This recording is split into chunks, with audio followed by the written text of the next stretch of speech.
Nosso convidado de hoje, Homero Bellini Júnior, que é um gremista atuante, é nosso amigo de longa data e candidato às eleições agora no Grêmio em 8 de outubro, se eu não me engano, 8 de outubro. É isso, né, Alano? Doutor Homero Bellini Júnior, boa noite. Boa noite, meu querido amigo Marcão. Prazer muito grande voltar a falar contigo. Um abraço no Alano também e nos amigos ouvintes aí da Gaúcha. Que bom falar com o amigo. Fazia horas que a gente estava tentando marcar uma entrevista com o amigo para conversar sobre várias questões. E hoje, infelizmente, tem essa questão toda envolvendo o Grêmio aí, esse episódio de racismo, né? Mas ainda assim eu fiz questão de que a nossa produção e o Alano fizemos questão que a produção marcasse um contato com um amigo para a gente conversar sobre algumas coisas importantes do Grêmio. Até para o amigo poder dizer alguma coisa em relação à ligação que o amigo teria com a torcida geral do Grêmio. O senhor tem alguma ligação direta com ela, alguma participação, ou levando a própria geral para dentro do Conselho do Grêmio, doutor Homero Bellini? Olha, Marcão, primeiro quero agradecer imensamente a ti e ao Alano a oportunidade, porque realmente eu tenho escutado muita coisa completamente fora do contexto, inverdades, alguns comentários que são quase covardes, porque quando não é permitido a gente que a verdade possa ser esclarecida, e quando a gente já teve a oportunidade de esclarecer, inclusive aí na própria Gaúcha, eu recebi um convite do meu querido amigo Luiz Henrique Benfica, e tive presente no programa dele num domingo pela manhã, que deve fazer uns 2 meses, e esclareci, assim, a exaustão esse assunto, mas parece que algumas pessoas fazem questão de não entender. Talvez até eu precise recorrer a alguma forma de desenho para poder desenhar e deixar as coisas bastante claras, e eu vou tentar então agora ser, de novo, muito claro com relação a isso. Perfeito. Ano passado houve uma eleição para o Conselho Deliberativo do Grêmio, onde havia uma chapa composta pelo Grêmio Independente, que é o movimento ao qual eu pertenço, e pelo Grêmio Imortal, que é o movimento de apoio, base da situação do presidente Fábio Costa, que tem inclusive um vice-presidente na gestão, que é o meu querido amigo Marcos Herman. Esses dois movimentos estavam aliados, estavam partindo para a eleição, e esses dois elementos, juntamente, fizeram uma aliança com o movimento chamado Grêmio da Torcida, que é composto também por vários integrantes da geral do Grêmio. Então, a primeira coisa a dizer é o seguinte: não foi o Homero que botou esse ou aquele, não foi o Grêmio Independente, foram dois movimentos, um de situação e um de oposição, que fizeram uma aliança pontual, apenas para o processo eleitoral do Conselho Deliberativo do ano passado. Passado o processo, estava muito claro que essas três partes estavam completamente liberadas para seguir os seus caminhos políticos dentro do Grêmio. Com a eleição do ano passado, o Grêmio da Torcida colocou 4 ou 5 conselheiros e mais 4 ou 5 suplentes. Os conselheiros outros, o Grêmio da Torcida, leia-se a geral do Grêmio, se assim preferirem, já tinham colocado em 2010. Em 2010. Ou seja, se hoje, por acaso, o Grêmio da Torcida tem 17 conselheiros, pelo menos 10 deles ingressaram em 2010 e não na eleição do ano passado. Ultrapassado o episódio eleitoral, repito novamente, não há mais nenhuma ligação entre o Grêmio Independente e o Grêmio da Torcida.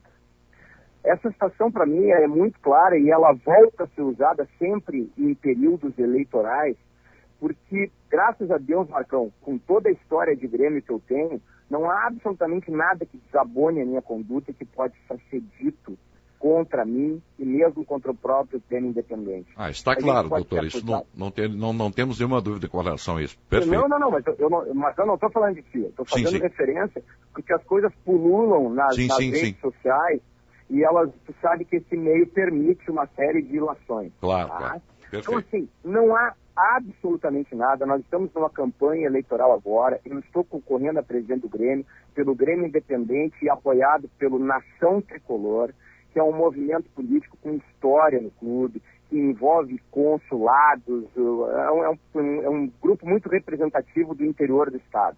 E são esses dois movimentos que estão capitaneando a minha candidatura à presidência do Grêmio. Nós temos conversado com todos os movimentos políticos do clube, inclusive movimentos da situação, muitas conversas, porque entendemos que o Grêmio tem que se unir, tem que buscar uma pacificação, e que se isso não puder ser feito agora, que seja depois da eleição, mas o Grêmio precisa de muitas modificações e para isso vai precisar da unidade de todos os gremistas. Então assim, não existe absolutamente nada, nem do Grêmio Independente e nem meu, com a geral ou com o Grêmio da torcida. Nós tivemos uma coligação ano passado que permitiu que essa chapa pudesse colocar conselheiros, foi a única chapa, além da chapa oficial, que colocou conselheiros, e ultrapassado o período eleitoral, com a lisura que esses três movimentos agiram durante todo o tempo, já se sabia que a relação estava encerrada naquele momento. Correto. Doutor Omelo Berini Júnior, né? Já informando para quem está chegando agora que o jogo Santos e Grêmio, o STJD suspendeu o jogo de volta até acontecer o julgamento que deve ocorrer no próximo meio de semana. E pela segunda vez no ano, o Grêmio se vê envolvido em polêmica sobre o racismo gerada por torcedores na arena, né? O que mais, certamente hoje, a direção do Grêmio tentou fazer desde ontem, né? Além dos temores com o tribunal, mostrando-se preocupada com a imagem do clube, né? Porque afetou-se a instituição. Como é que o senhor observa esses fatos recorrentes, já que há reincidência? A gente lembra do caso do zagueiro Paulão no Grenal do Gauchão, que inclusive ainda foi julgado em segunda instância e pode chegar e deve chegar ao Supremo, e agora mais essa denúncia no caso acontecido, no caso do goleiro Aranha de ontem. Como é que o senhor observa esse envolvimento, o comportamento da torcida, inclusive com alguns sócios no meio nessa polêmica toda? Bom, Alano, primeiro que a tua manifestação é perfeita com relação ao dano, que eu te diria quase irreparável à imagem do clube. Os dois episódios... Opa! Perdemos o contato com o Dr. Omelo Berini. É, isso aí. Mas a nossa produção vamos recuperar isso aí. Que é importante. Tá legal, acho que ele deixou muito clara a situação, não tem nenhuma ligação mais com a torcida. E também não estamos nos manifestando aqui, né, Alano? Contrários a geral, absolutamente. Não é partindo daí que nós colocamos essa questão para o doutor Omelo Berini Júnior. É que esse assunto circulou na cidade hoje. Esse era o assunto, um dos assuntos na cidade hoje. Evidentemente, além das denúncias todas contra o Grêmio. O principal assunto hoje no Brasil é o assunto racismo, o assunto Grêmio, o assunto Aranha, tribunal e agora à noite a suspensão do jogo, né? Então vamos já recuperamos o contato com o Dr. Omelo Berini Júnior e a pergunta foi exatamente a recorrência, a reincidência do caso envolvendo o Grêmio, racismo, tribunal, refazendo de maneira resumida a pergunta já feita anteriormente antes da queda da linha. Dr. Omelo Berini Júnior, gostaria do seu posicionamento a respeito disso, o senhor como candidato à presidência do Grêmio. Olha, é uma situação sem dúvida, Alano, muito preocupante, porque o dano à imagem do clube ele é quase irreversível. Tu observa que as duas situações que tu colocas e que aconteceram, uma no jogo de ontem e a outra no Grenal, elas foram em dois locais diferentes do estádio, o que para mim por si só ainda é mais preocupante. O que me parece claro é que a gente tem que ratificar que é inadmissível a ocorrência desse tipo de fato. O racismo é algo abominável em qualquer lugar, em estádio de futebol, em uma via pública, enfim, não tem mais espaço para isso nos dias de hoje e, para mim, a bem da verdade, nunca teve espaço algo assim. A gente tem que ter muito claro essa primeira circunstância. Segundo, o clube tem que fazer o que me parece estar fazendo. Aliás, o Grêmio, se vocês observarem, não sei se vocês tiveram essa oportunidade de ver, no telão do estádio, ocorrem inserções a cada jogo, 5, 6, 7 vezes, do clube se manifestando contra atos racistas e dizendo do comportamento que o seu torcedor deveria ser. Então o Grêmio já busca fazer algo que é preventivo. Segundo, o Grêmio está identificando as pessoas que agiram dessa forma e as está punindo, que é o que deve fazer. Agora, me parece que tem uma terceira coisa que o Grêmio, como instituição, tem obrigação de fazer.